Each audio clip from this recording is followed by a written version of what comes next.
Out of the pitch-black darkness of an infinite soulless empty space, all you can hear are cards shuffling back and forward, back and forward. Slowly you have seen hands appeared out of the shadows of the darkness. Cards are shuffled. As they spark you see a glimpse of him. Some know me as a cheater, liar, trader, and opportunist. Some call me a ladies' man, thief, murderer. Le Diable Blanc, that's what we call the White Devil. Boo! Not where I'm from, it's called cutthroat, and you have to do whatever you have to do to increase your chances of survival in this land I'm from. I was told life is a gamble. That's why I cheated death. My name is Remy Lebeau, but you can call me Gambit. Welcome to my humble abode.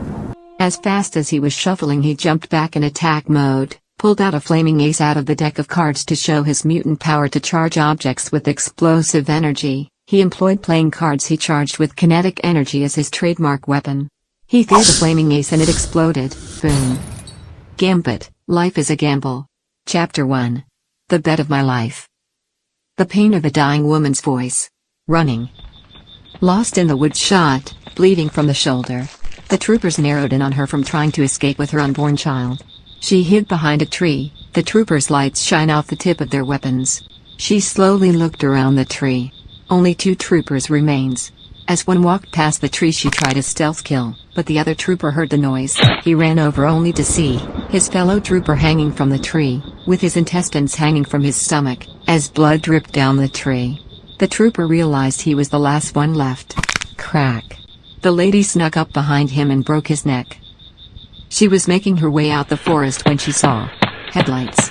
Ran out the woods into the road waving her hands, not realizing the car was moving faster as it approached.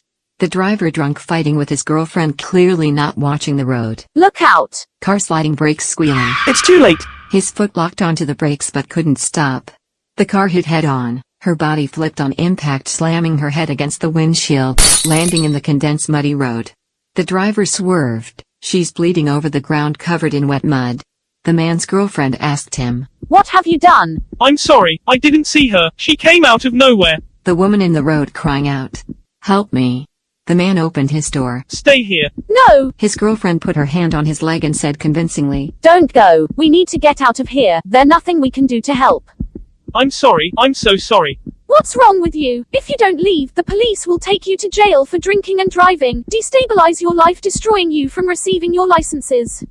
Meaning no graduation, no funding from your parents. They will cut you out the inheritance.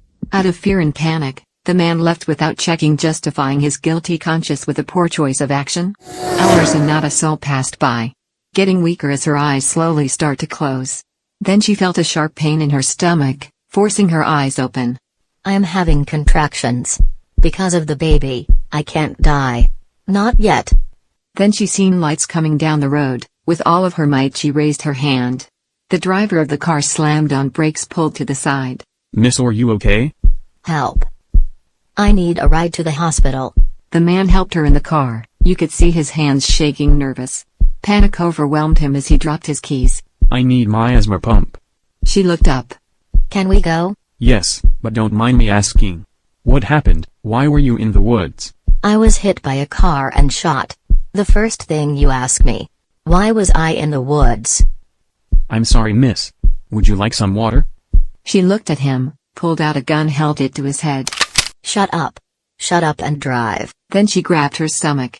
Holy shit, my water just broke. Are you okay? Do I look okay? Get me to the hospital before I shoot you. They pulled up at the hospital. Getting out of the car he tried to help, but she said, No. Walking into the door, not being able to see from all the blood she lost, a nurse ran over to help. Miss, can you sit on the stretcher? Was the last thing she heard before she blanked out. When she awoke she heard a lady. It's a boy. Let me see my baby. The baby slowly started to open its eyes. His eyes were afire, blood red from the pain and the blood of his mom that bled for him. Her last words before exhaling. Mama loves you. I love you with all my heart. Deep in her eyes you could see her soul fading away. As the baby slowly slips out her arms, the nurse grabbed the baby looking with tears of emotions under her eyes and said, It will be okay. 2 men walked into the door and asked the nurse, Is that the baby with the red eyes? Is that the baby with the red eyes? Yes. And why you ask? The men snatched the baby out the nurse's hand, pushed her down, walked out. The nurse tried to stop them, but she was overpowered, as she watched the men walk out the door. The men took the child to the New Orleans Creole Guild. We have something special to show before the festival. We bring to you, Le Diable Blanc. This is the child that is believed. You could hear people in the crowd whispering. That child is Cajun. Voice of Reinsurance speaks. He was the child that had been prophesied to unite the warring guilds. Let us have the child, we will show him the ways of the Creoles. Now, the celebration begins. Day in and day out the Creole Guild trained the young boy to be the best thief among them. At 10 years old, he was robbing people he knows to be rich. He felt like a Robin Hood for his gang. Till one day Remy attempted to pick the pocket of Jean-Luc Lebeau, then patriarch of the Creole Guild. Remy bumps into the man and grabs his wallet. Remy was walking away. He wants to look into the wallet and it was gone. Remy looks back. The man was standing right behind him holding the wallet up in the air. This what you are looking for? The man said with a smile. Remy was stunned. You are good, but you don't have to do that no more. The man said to Remy. Jean-Luc Lebeau took the boy off the streets and adopted him into his own family. Even though he was a Cajun, Remy's whole life he was raised around Creole people, and they treated him like an equal. Over 20 years ago, the Cajun Guild first